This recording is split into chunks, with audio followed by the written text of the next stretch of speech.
पूज्य सद्गुरुदेव भगवान की कृपा से जीवन की बहुत सारी यात्राओं में समाज के अनेक सेवा के कार्य किए। पर जब आज मैं केयर कॉलेज आया तो मुझे लगा हरिद्वार के समीप इतनी सुंदर रचना जिनके मन में आई है, ऐसे शर्मा जी को भी हम बधाई देते हैं। ये भारत की तरुणाई हमारे देश का भविष्य है। ये निर्धारित करता है कि भारत किस ओर बढ़ रहा है।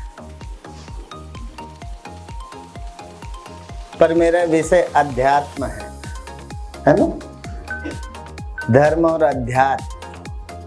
तो धर्म क्या है, इसके विषय में हमें बहुत थोड़े से शब्दों में यदि जानने, धर्म के बहुत सारे अंग हैं, पर एक है सरल, जो हमारी नर्सिंग की पढ़ाई में, इंजीनियरिंग की पढ़ाई में करते हुए समय के अभाव में हम कैसे धार्मिक बने, इसके लिए सूत्र रूप में हम समझ सकते हैं। स्वधर्मे निधनम श्रेय। ये भगवान की वाणी, ये भगवान का उद्घोष है। स्वधर्मे निधनम श्रेय पर धर्मो भयावह। स्वधर्म बहुत नहीं, हमारे पास समय नहीं है। टिक टिक करती घड़ी सभी को मानो ये सिखलाती है, करना है सो जल्दी कर लो, घड़ी बीतती जाती है। तो समय के अभाव में हम बहुत कुछ तो नहीं, पर ये कहते हैं स्वधर्मे निधनम से। स्वधर्म तो जानते ही होंगे ना। स्वधर्म माने मेरा कर्तव्य। मैं पुत्र हूँ, मैं पिता हूँ, मैं भाई हूँ, मैं बंधु बांधवों के बीच में रहते हुए मेरे रिश्ते और रिश्तों की शुचिता, पवित्रता को कैसे अक्षुण्ण बनाए रखें, ये स्वधर्म है। पिता का पुत्र के प्रति, पुत्र का पिता के प्रति, ये स्वधर्म है। हम अपने स्वधर्म का पालन करें तो जीवन में कभी पाप हो ही नहीं सकता। हम देर तक निष्पाप रह सकते हैं। निष्पाप जीवन ही फ्यूचर में प्रसन्नता को प्राप्त करता है। हमें लगता है हम पैसा कमाएंगे तो प्रसन्न हो जाएंगे। आपके पास तो बहुत डिग्री है, आप बहुत अच्छा पढ़े लिखे भी हैं। हम लोग पढ़े लिखे नहीं है ज़्यादा, कोई डिग्री नहीं है। बचपन में उमंग आई और साधु बन गए। गुरुओं की शरण में रहे तो आज पूज्य गुरुदेव की कृपा से मैं जिनका उत्तराधिकारी हूँ, उन्होंने 2015 में सारी संस्थाओं की सेवा के लिए, जैसे पिताजी तुम्हें अपनी संपत्ति छोड़ के जाते हैं, ऐसे गुरु परंपरा में भी हजारों शिष्य होने पर भी यहाँ पिता होता है तो जितनी संतानें हैं उनकी प्रॉपर्टी सब में बराबर जाती है। साधुओं में ऐसा नहीं होता। साधुओं में उत्तराधिकारी एक होता है, रहने का सबको अधिकार होता है। तो गुरुदेव ने हमें उत्तराधिकारी बना दिया और सन 2014 से लेकर आज तक संस्था में काम कर रहे हैं। और मुझे लगता है 700 से अधिक तो गरीब परिवार की बेटियों की हम शादी कर चुके होंगे अपने हाथों। और एक बेटी की शादी में 60 से 70 हजार रुपए की गिफ्ट सामग्री। यदि दूर से कोई बेटी आई है तो हमसे 70 हजार रुपये ले जाए। फिर एक और किया कि यदि कोई बेटी शादी हमारे यहाँ करती है और उसके घर में पहली कन्या का जन्म होता है, क्योंकि बेटियों के जन्म में ही कम खुशी होती है लोगों को, और यहाँ बेटियों को देख करके मन खुश है। तो हमने कहा यदि तुम्हारे घर में बेटी जन्मती है तो हमारे को सूचित करोगे तो 25,000 रुपये की FDR उस बेटी के नाम हम बना करके देंगे, ताकि वो बड़ी हो और पढ़ लिख करके देश का काम करे। इसलिए स्वधर्मे निधनम श्रेय पर धर्मो भयावह। स्वधर्म पर स्थित होना। हम जहाँ हैं, और नहीं तो छोटे में हर विद्यार्थी ने जो आज देश विरोधी नारा लगाते हैं, वो भी छोटे में जब हम प्रारंभिक स्कूल में जाते थे तो अन्न जहाँ का हमने खाया, जन्म जहाँ पर हमने पाया, उसकी रक्षा कौन करेगा? कौन करेगा? हम करेंगे। ठीक है। अब पर बहुत लोग हैं जो आधुनिक शिक्षा पद्धति में पढ़ करके और वो देश विरोधी नारे लगाते हैं। इसी देश में पाकिस्तान वाले लगाते हैं तो अपन को कोई तकलीफ नहीं होती, कोई और देश का व्यक्ति भारत के विरुद्ध बोले तो तकलीफ नहीं होती। हम इसी मिट्टी में जन्मे, इसी में रहते हैं, और फिर भी हम भारत के विरुद्ध नारे लगाते हैं। तो कहीं ना कहीं इसलिए मैं शर्मा जी को, इस मैनेजमेंट को इसलिए भी बधाई देता हूँ कि कम से कम आपके मन में ये तो है कि कहीं ना कहीं बच्चों को आपको और सब कुछ दुनिया में मिल सकता है, पर संस्कार के बिना, धर्म के बिना सुख संभव नहीं है। सुखार्था सर्वभूतानाम, सुखार्था सर्वभूतानाम मता सर्वा प्रवर्तया सुखम च न बिना धर्मा तस्मात् धर्म परो भवेत्। बच्चों को जन्म देने के लिए शादी करना है, डॉक्टर बनने के लिए आपको स्टडी करना है, पढ़ाई करना है। एक अच्छी कार चाहिए तो कार धन से आएगी, आपको धन कमाना ही पड़ेगा। आपको और सारी दुनिया जैसे पैदा होती है, प्राप्त होती है, वैसे ही होगी, उससे अलग करना पाप है। जैसे बच्चा शादी करके ही जन्मना, जब हम शादी करके बच्चे को जन्म देते हैं तो केवल हम ऐन्द्रिक सुख ही नहीं, फिजिकल ही सुख के लिए नहीं करते, वो हमारा एक यज्ञ की तरह, प्रजनश्चापि कंदर्पा। भगवान कृष्ण कहते हैं सृष्टि पैदा करने के लिए मैं स्वयं कामदेव हूं, प्रजनश्चाप कंदर्प। शादी इतना पवित्र है कि जिस दिन हमारी शादी होती है तो हमारी संस्कृति में हमें कहते हैं लक्ष्मी नारायण का जोड़ा, हमारे पैर पूजते हैं लोग, पर बिना शादी के करें तो यही पाप हो जाता है। पाप समझते हो ना, जो छुप कर करना पड़ता है, जिसे हमें ये ध्यान रखना पड़ता है चारों तरफ कि हमें कोई देख तो नहीं रहा। परधर्म है, परधर्मो भयावह, इसमें दुख है, भय है। इसलिए स्वधर्मे सुखार्था सर्वभूतानां मता सर्वा प्रवर्तया सुखम च न बिना धर्मा तस्मात् धर्म परो भवेत्। मेरा विषय ये है कि आप, अभी हम सुखी होने के लिए, अभी हम लेक्चर सुखी होने के लिए देते हैं, पढ़ाई भी, नौकरी भी सुखी होने के लिए, धन भी सुखी होने के लिए। लगता है धन होगा तो सुखी हो जाएंगे। कभी धन वालों से भी पूछो सुखी हो। लगता है अभी हमारी शादी नहीं हुई, लेट हो रहे हैं, लगता है सारा दुख तो अनमैरिड होने से है, शादी हो जाएगी फिर कोई दुख नहीं होगा। पर जिनकी हो गई है उनसे पूछो, सुखी हो ना? जिनकी हो गई है दिल से ईमानदार।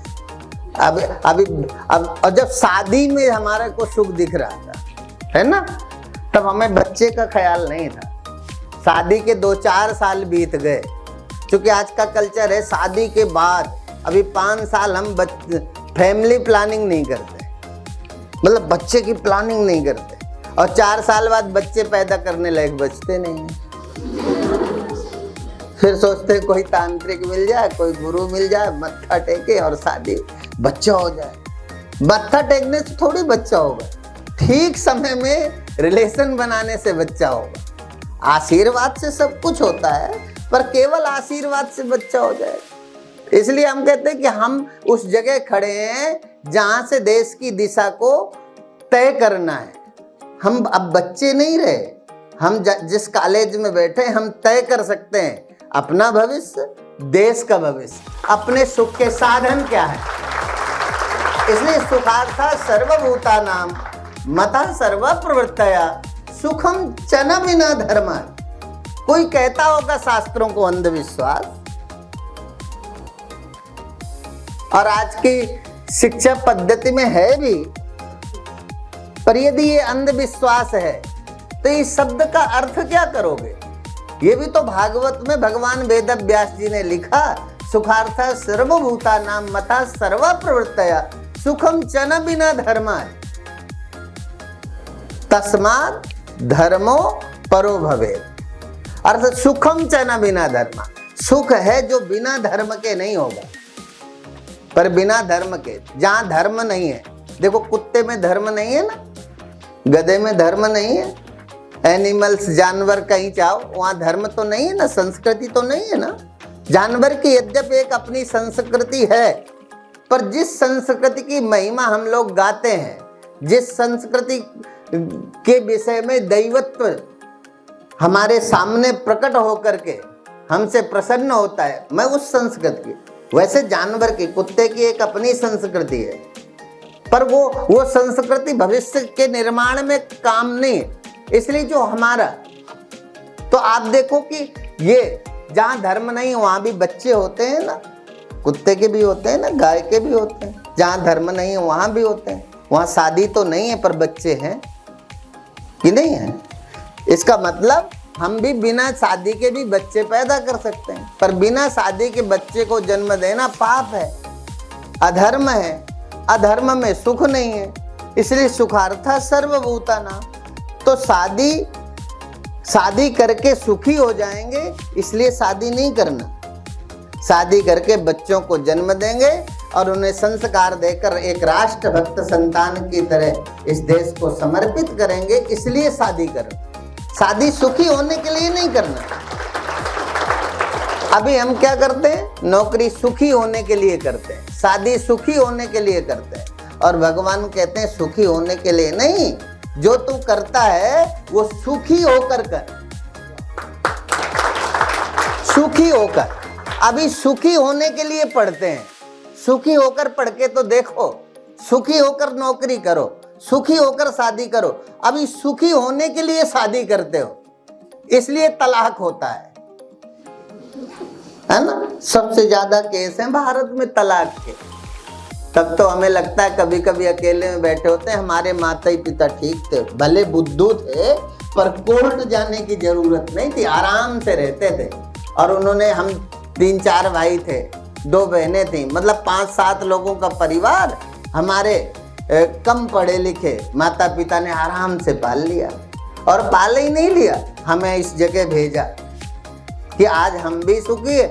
और कम से कम संस्था के द्वारा आदमी और जानवर, गौ माताएं और आदमी सब कुछ मिलाकर देखोगे तो कम से कम 25,000 लोगों को रोज हम भोजन कराते हैं। यदि आप 25,000, तो 25,000 लोगों का भोजन कितना खर्चा होगा? 25-50 रुपये भी डाइट में जोड़ दो, इतना रुपया हो जाता है। तुम नौकरी करके भी नहीं कमा सकते, हम भजन करके इतना कर लेते हैं। तुम्हें क्यों नहीं पता चलता?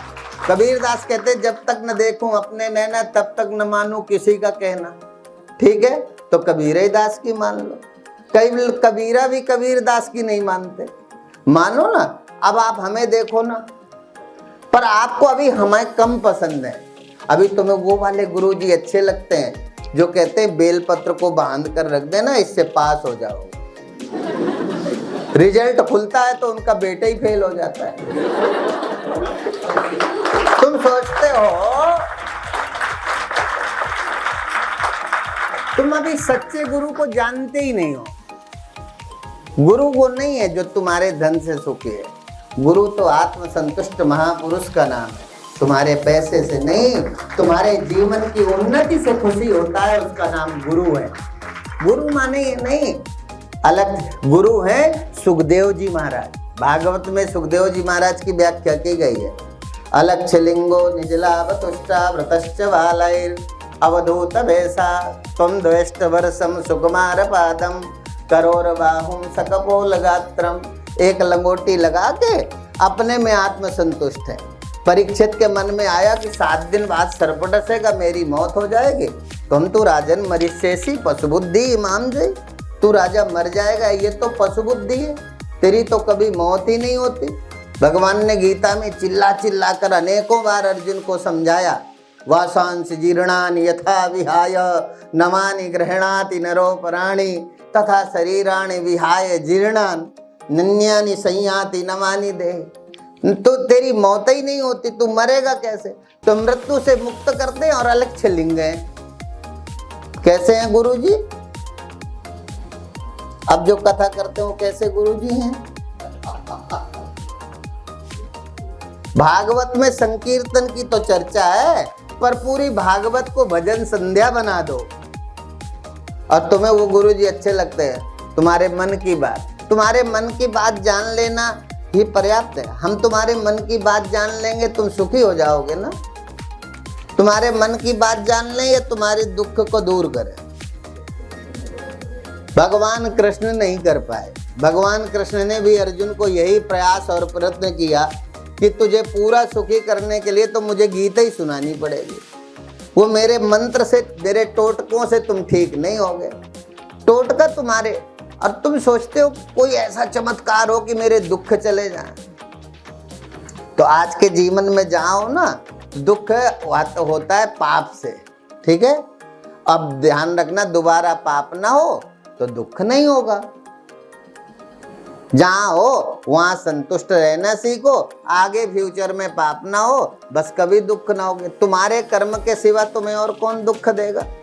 सुखो से दुखो सिंदर को विदाता परो ददाति इति कुबुद्धिरेसा अहम करोमि ते वृथाभिमाना स्वकर्म सूत्रे ग्रथितो हिलो। 5 सेकंड की एक सुना करके बंद कर देते। तो एक बार भगवान शंकर और पार्वती के साथ घूमने के लिए निकले थे, तो एक अपने भक्त को देखा तो पार्वती जी को करुणा आ गई। सहज माताओं की जो रचना है, मुझे विज्ञान नहीं पता, पर माताओं की जो रचना है ना, शास्त्र की दृष्टि से देखें, जिस विज्ञान को आप सत्य मान करके ऋषियों की बात की उपेक्षा कर देते हो, वो ऋषियों का ही रिसर्च है। तुम रिसर्च कर रहे हो, सर्च तो ऋषियों ने ही किया है। ऋषियों का खोजा हुआ सत्य ही तो रिसर्च कर रहे हो आप। तो कहते हैं माँ को करुणा आ गई और भगवान शंकर से कहने लगी, ये आपका भजन करता है, गरीब है, इसे थोड़ा सा धन दे दो, ये सुखी हो जाएगा। भगवान ने कहा, ये इसके कर्म का दुख है, ये मिटेगा नहीं। पर पार्वती जी जिद करने लगे। अब पत्नी जिद करे तो कोई मूर्ख पति होगा जो ना माने, नहीं तो मानना ही पड़ता है, किसी की ना माने। कलेक्टर साहब तुम्हारी न सुने तो उनकी पत्नी से रिश्ता बना लो, भाई बहन भाभी का। कलेक्टर साहब तुम्हारा सारा काम शाम को कर ही देंगे। जब पत्नी पूछेगी काम क्यों नहीं हुआ, जो मुख्यमंत्री न सुने उसके घर में आप फैमिली रिलेशन बना लो, मुख्यमंत्री तुम्हारी सुन लेगा। क्योंकि पत्नी रोज पूछेगी काम हुआ स्वामी जी का कि नहीं हुआ। तो वो दे दिया भगवान शंकर ने, क्योंकि पार्वती जी जिद करने लगे। तो भगवान शंकर ने कहा ठीक है। वो एक गरीब आदमी आ रहा था, ढेर सारा धन उसके आगे 200 मीटर पहले बहुत सारा धन डाल दिया कि यदि वो धन वो गरीब आदमी को मिल जाए तो पूरा हरिद्वार खरीद ले। इतना सारा धन। तभी उसके मन में आया कि भगवान ने मुझे तो स्वस्थ जीवन दिया है, बहुत लोगों को तो आंखें नहीं दी, पैर नहीं दिया, ये अंधे कैसे चलते होंगे। तो अंधे चलने का प्रैक्टिस करने लगा। आंख बंद करके चला, 200 मीटर निकल गया, धन रह गया, आंख खोली चल पड़ा, उसके हाथ धन लगा ही नहीं। तो भगवान ने कहा, ये देखो, यदि मैं भी चाहूं कि इसे सुख दे दूं तो नहीं हो सकता। भगवान भी चाहे ना तो तुम्हें सुखी नहीं कर सकते। कर्मानुगो गच्छति जीवे का, हमारे कर्म के सिवा, हमारी पवित्रता के सिवा, हमारी साधना के सिवा, हमारे पुरुषार्थ के सिवा हमें कोई तुम पढ़ो नहीं, कोई ऐसा गुरु, कोई ऐसा जादूगर नहीं पैदा हुआ जो तुम्हें नर्सिंग में फर्स्ट क्लास डिवीजन दिला दे। तुम्हें पढ़ना ही पड़ेगा। आशीर्वाद, ब्लेसिंग तो सहयोग है। आशीर्वाद आपको अच्छे मार्ग पर ले जाता है। इसलिए केवल आशीर्वाद के भरोसे नहीं रहना, न देश के लिए न नौकरी के लिए, सब जगह हर दिशा में हम सबको सक्रिय भूमिका के साथ ये तय करना है कि हमारे देश का नेता कैसा हो, हमारे देश का साधु कैसा हो, हमें उपदेश देने वाला गुरु कैसा हो और हमें इलाज करने वाला डॉक्टर कैसा हो। ये हर दिशा में हमें अपनी दृष्टि को पैनी रखते हुए इस देश को उज्जवल बनाना है। और मैं विद्यालय स्टाफ को, विद्यालय के डायरेक्टर साहब को और उपस्थित सभी चीफ गेस्ट जो यहाँ उपस्थित हैं, मैं सभी का बहुत बहुत साधुवाद देता हूँ। पर इस कॉलेज का जो देखने का अवसर मिला मुझे, मैं नहीं सोच सकता था इतनी अच्छी व्यवस्था होगी। पर ये हमारे सचिन भैया हैं मीडिया जगत में, ये आश्रम जाते रहते हैं, इनके प्रयास और प्रयत्न से हमारा यहाँ आना हुआ। बहुत बहुत धन्यवाद।